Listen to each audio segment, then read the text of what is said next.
Hi friends, Gerard here. Celeste to be along in a moment. Welcome to Stamps Aren't Cool episode 4, which I'm here to acknowledge is being published about a year after Stamps Aren't Cool episode 3.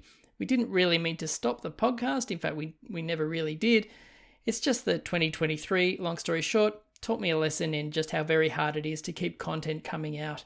And I have to say my hat goes off to anyone who's managed to achieve it all these years. Thank you for all your efforts. We actually recorded 2 further episodes. One of them's gone a bit mouldy on the shelf, unfortunately, so we'll let that go and we'll cover similar stuff in a future episode.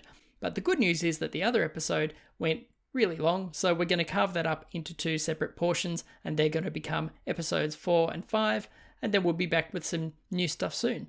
It's possible that in this episode and the one to come, there might be some references we made that might sound a bit dated now. In some cases, we'll just leave them in. I'm sure we'll all cope. And in other cases, you can enjoy listening to my clumsy attempts to put in audio pickups that you will definitely notice. So this episode, episode 4, is a bit cheeky. It's basically us replying to some of the most controversial and some of our favourite feedback from the first 3 episodes. We couldn't squeeze everyone in, and I'm sorry about that because the feedback has been fantastic, but we thought we should read out a few of the things that people have said about the podcast, and in some cases we'll react to them and have something to say about that. We'll respond. There's even a whole new segment, so keep watching. And then episode 5, we'll be back. We've got a story to tell you. There will be stamps. Oh yes, there will be stamps. And then after that, we'll hopefully have our act together and we'll be able to bring you some more new episodes. So for now, please enjoy us.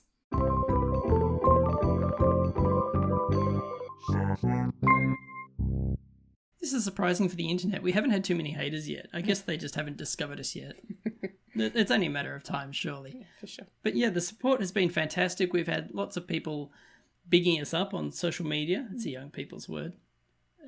From 30 years ago, and saying lovely things in the comments on our YouTube channel and also through the podcast. Well, to be honest, I'm not sure how many podcast reviews we've actually got, because we haven't been doing that podcast thing where at the end of every episode you go, oh, please review us, please, we're desperate, that sort of stuff. I can't stand it when I buy something and then 10 minutes later I get an email asking me to review it straight away. So I'm not gonna push that on anybody else. Yeah, right.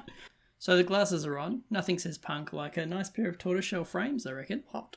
They come and go throughout this podcast, you might have noticed. So there was a lot of enthusiasm just when we put out our trailer, a bit of our teaser to tell you what was coming up. Here's one from Kris. I think for most women, it seems almost impossible for them to find stamp collecting cool or even remotely interesting. Controversial comment to kick us off. Celeste, what do you have to say about that? I think they're remotely interesting. Well, there you go. Take that, Kris. Thanks for watching. Creek54 said, does your wife collect anything other than stamps? Many collections and interests can be gateways to topical stamp collecting. And I would say, shh, don't give away the game plan. You didn't hear that, all right? Okay, sure. I collect pot plants and I kill pot plants. But that's about all. As I said in an interview recently, I tend to get rid of things rather than collect them, so yeah, not really, no. Someone out there, I promise someone out there has pot plants on stamps as a thematic collection, and we can talk more about that some other time. Moving on to our first episode, which was really just an introduction episode about who we are. Oh, look how young you were there. Graham Beck, who hosts the YouTube channel Exploring Stamps, highly recommended. He said he was a very early fan. I'm an instant fan of this podcast, had loads of laughs in just the first episode already. Looking forward to the next one. So we better keep that up or we're going to lose Graham. I might have lost a few already. Sorry. Graham's channel's awesome, by the way. Definitely go and check that out. Oh, okay, let's read that one out. Oh my God, Celeste is so cool. Thank you, Bob Collects Stamps. You're cool too.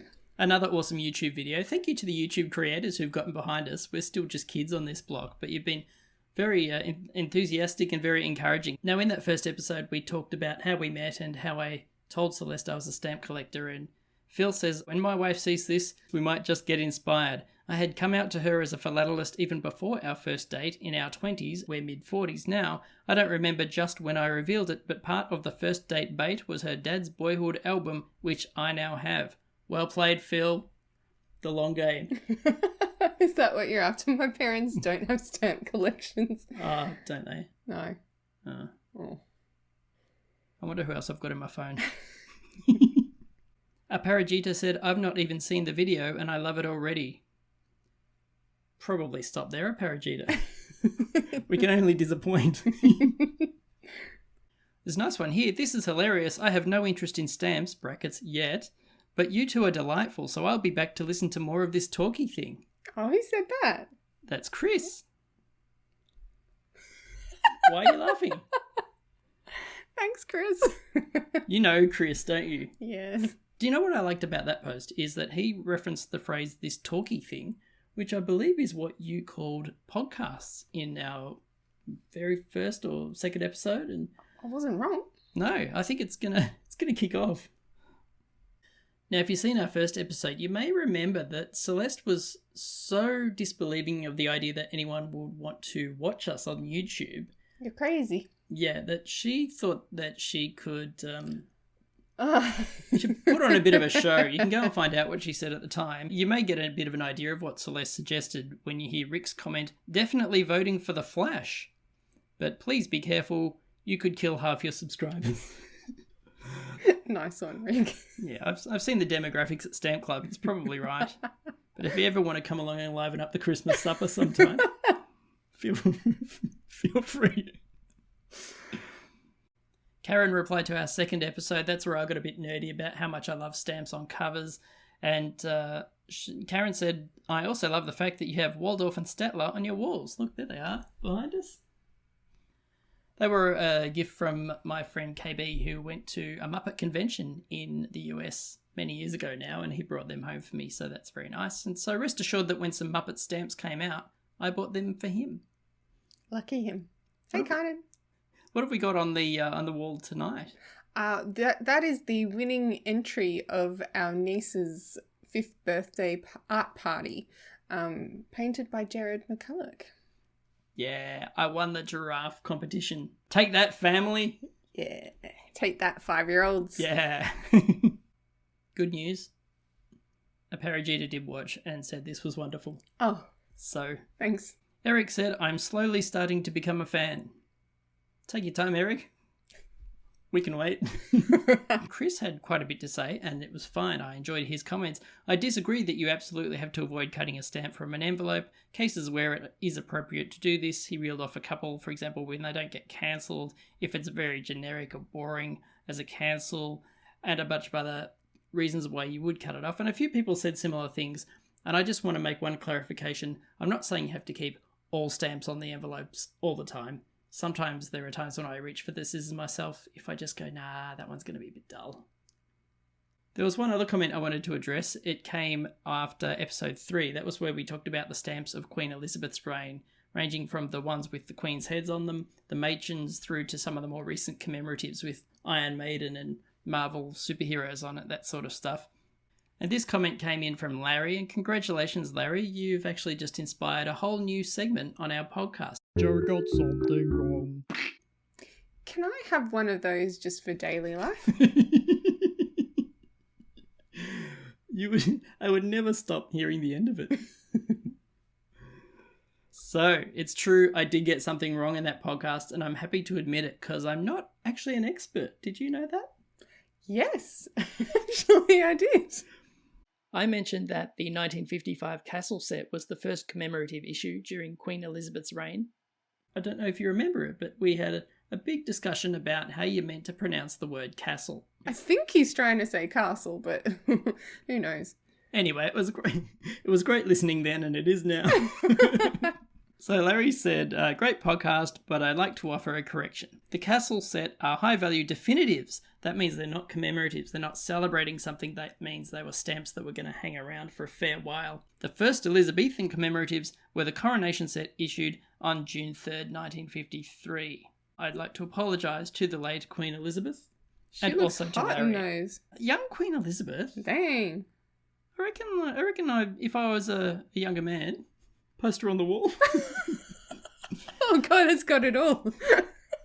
And you know, a hottie on a stamp. Bit of an addition there from Larry. Please make Prince Harry a regular on your show. One of the things I've most enjoyed since we started this podcast is making stupid little animations, sometimes so small that people don't even notice. But I think the Harry one was a little bit more noticeable. Can we run it again? There we go. Some of my finest work. So thank you, Larry, for that correction, and thank you to everyone who has responded. We didn't read out all the comments. There are heaps, and they are overwhelmingly positive. Some very thoughtful comments too. Don't even mind the criticism. It's all part of being a stamp collector and also YouTuber. Podcaster, YouTuber on the internet. I don't know what we are. Just a little aside, we did an interview recently with the podcasters from In Those Days. They asked us some questions regarding stamps in history, and it was a lot of fun, and we highly recommend their podcast, particularly our episode. Yes, thanks Penny and Christina. They're a local podcast from our hometown of Melbourne, and they go through some newspaper archives, and they dug out some pretty entertaining articles from the olden days about stamp collectors, and particularly stamp collectors and their partners, the way that stamp collecting affects relationships. And so they use that as a jumping off point to interrogate us about our private lives. And it was a lot of fun. So, it was a lot of fun. Yeah, if you get a chance to have a listen to that one, it's highly recommended. You can watch this podcast if you're not already doing that by finding Stamps Aren't Cool on YouTube. Every episode also has a companion post at my blog, punkphilatelist.com. And why not look up Punk Philatelist on Instagram, Threads, Facebook, X, Twitter, or Blue Sky? You can email us at stampsaren'tcool@gmail.com. And please, like, follow, subscribe, review us. Send money. And now we have to remember, because we haven't done this for a few months, what do we do at the end of one of these things? High five. Yeah.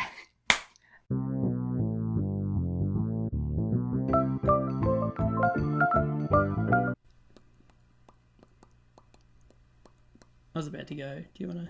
Or should I wait for you to finish popping? You go. Okay. I